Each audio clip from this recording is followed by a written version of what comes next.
Semantic Classic from San Jose, California.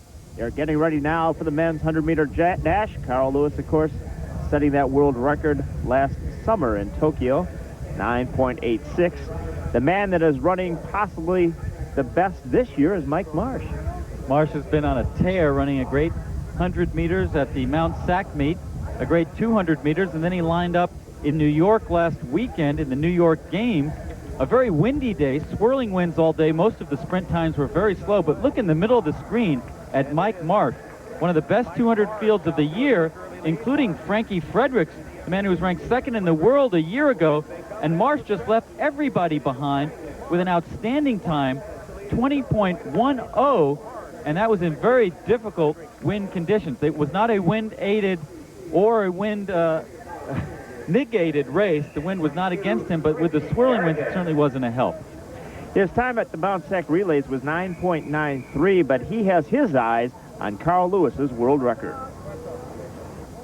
We all know that 986, his world record, it's in jeopardy this year. The 200-meter world record is in jeopardy this year. And, with the right conditions, the right situation, they all can go, and there's no telling what can happen. And, Craig, is it possible that Mike Marsh is running too fast at this time of the year?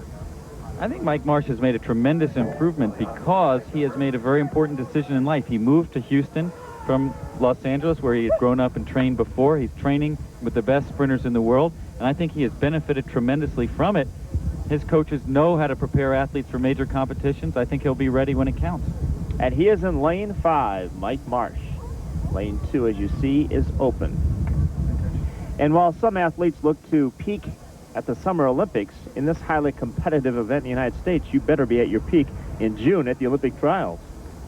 Well, there's no doubt that Marsh has some good early season times, but as we said, managed by some great coaches. Marsh out quickly in lane 4. Great start, but on the outside, Ricky Carrigan off quickly 2 and 8. Kevin Little in 7. It's going to be Mike Marsh. From wire to wire, Jon Drummond in lane 3 came in second. A good closing run by Jon Drummond. Drummond was out very well in this race, and Mike Marsh had to do a lot to catch up. You see Drummond second from the right, comes out a little bit behind Mike Marsh, but in the early part of the race seemed to take command. But what Mike Marsh told us was that you have to learn to relax and let the speed come out. That's the Houston training system, and he learned that to good advantage. He says all the confusion surrounding the Houston track with people wanting to interview the athletes, get biographies written about them and all that sort of thing, he's learned to focus on what's important to him, and that has helped him in his racing as he does what he's supposed to do in the race, relax and let the speed come out. And Mike Marsh with another victory so far in 1992, and he is with Carol Lewis. Carol? Mike, I know you've had some stomach problems today. How's your stomach and how was your race? My stomach's okay. I've been to the portable toilets a few times. I got some bad food last night, but the race was okay. I didn't react well, and I was a little lazy at the start, and I'm just not really feeling well today, but technically I think it was okay. Well, everybody's talking about these fantastic times. You've had a fantastic 100 this year. You've had a fantastic 200 this year. Do you think you're running too fast, too early? You have to be ready for the trials and the games. No, I don't think so. I think you can do anything. You can repeat fast times as long as you get the proper rest. With rest, you can do it 3-4 times a year.